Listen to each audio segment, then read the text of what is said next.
NMF news में आपका स्वागत है। आज हमारे साथ एनएमएफ न्यूज़ के संपादक राजन जैन जी उपस्थित हैं। हमसे बात करेंगे कि सर आज जो अरविंद केजरीवाल को 2 जून तक जो जमानत दी है, जो अंतरिम राहत दी है और वो प्रचार प्रसार कर सकते हैं इंडिया गठबंधन के लिए, तो इसका आप किस तरह से देखते हैं? ये एक्चुअली क्या है कि सुप्रीम कोर्ट ने इसको संज्ञान में लिया और ये लोकतंत्र की जीत है। जिस तरीके से ईडी ने जो भी उनके ऊपर लगाए गए आरोपों पर कार्रवाई कर रही है, ये ईडी का अपना स्वतंत्र अधिकार है, लेकिन सुप्रीम कोर्ट ने उसको हस्तक्षेप करके लोकसभा चुनाव के दौरान उनको जो 2 जून तक के लिए जो उनको राहत दी है, ये निश्चित रूप से ये लोकतंत्र की जीत है और सुप्रीम कोर्ट बधाई की पात्र है कि उसको संज्ञान में लेकर उन्होंने लोग आम जनता के लिए एक जिसकी आवाज़ बंद थी उसको बोलने का मौका दिया। जी अच्छा, जिससे पहले देखा गया था कांग्रेस और बीजेपी लड़ती थी चुनाव और आम आदमी पार्टी जब आती थी तो कुछ वोट कट जाते थे, कांग्रेस के काट लेते थे। अब दोनों के मिलने से इनको क्या लोकसभा चुनाव में अब बाकायदा ये सिद्ध हो गया है कि 2 बड़े संगठन हैं जिनने अपने अपने सहयोगी दलों के साथ लोकसभा में चुनाव लड़ रहे हैं और बहुत सारी दलों का आपस में समझौता है। तो कुल मिला के अब तो वोट कटने वाला सवाल ही नहीं उठता है। वो तो तय कर लिया है कि जहाँ पर आम आदमी पार्टी का उम्मीदवार चुनाव लड़ेगा वहाँ कांग्रेस का नहीं लड़ेगा, और जब कांग्रेस का उम्मीदवार चुनाव लड़ेगा वहाँ समाजवादी पार्टी का नहीं लड़ेगा।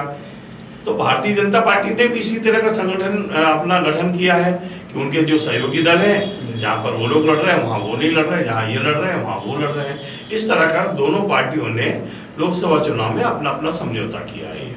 तो ये 400 पार का नारा जो दे रहे हैं बीजेपी वाले, तो क्या लगता है आपको कि 400 पार सीटें आएंगी या ये भी जुमला है? मेरी नज़र में कुल मिलाकर अभी जिस तरीके के अभी तक जो 3 चरण के चुनाव हुए हैं, उन चुनाव को मद्देनजर रखते हुए अभी 5 चरण और बकाया, 4 चरण और बकाया है।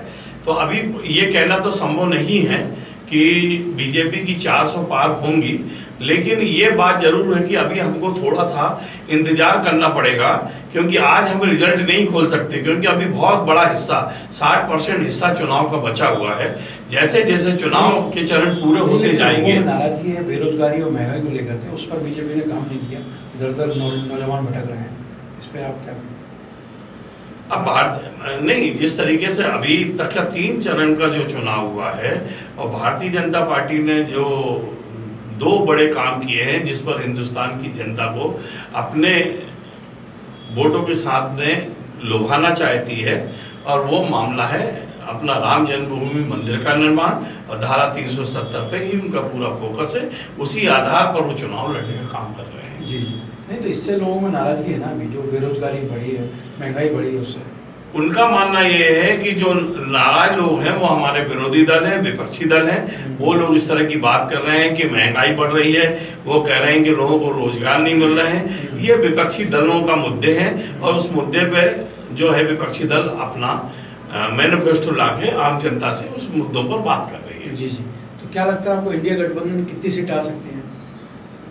मेरा ऐसा मानना है कि जिस तरीके से अभी 3 चरण के चुनाव हुए हैं, इसमें हमको अभी थोड़ा इंतजार करना पड़ेगा और उसके बाद ही हम इन मुद्दों पर कुछ बात कर पाएंगे। जी, तो आज जो अरविंद केजरीवाल जी की रिहाई हुई है, इससे मजबूती मिलेगी पूरे आम आदमी पार्टी और इंडिया गठबंधन? 3 लोगों की रिहाई हुई है अभी। सुप्रीम कोर्ट इस चीज़ की बधाई की पात्र है। संजय सिंह जी को दी उनने, एक हेमंत सोरेन जी पूर्व मुख्यमंत्री हैं, उनको राहत मिली है, और अरविंद केजरीवाल जी को राहत मिली है।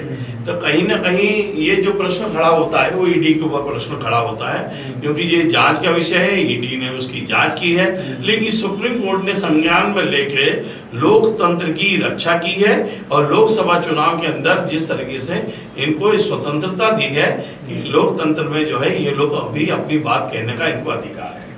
भोपाल का क्या स्थिति रहेगी? अरुण श्रीवास्तव या आलोक शर्मा, कौन जीत सकता है, क्या लगता है? भोपाल लोकसभा में जिस तरीके का 3रे चरण का जो मतदान हुआ है उसमें जो वोटों का परसेंट आया है, वोटों का परसेंट में पिछले चुनाव को लेके इस चुनाव में लगभग 2% कम मतदान हुआ है।